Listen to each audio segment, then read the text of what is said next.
So this is what it's like feeding cows in the floods. I gotta try and cross that flooded stream. It's gonna go in my wellies, I bet you. Alright, Badger, be careful.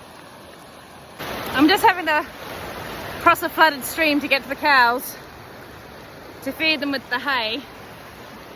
I really got to get over there because I can move up to another shed because they're not in the best spot. And I'm just about to go under. Look. And that's going to get deeper.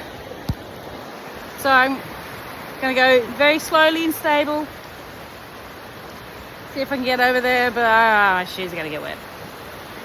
Might be the last time we see the dog. See ya. So it's fun.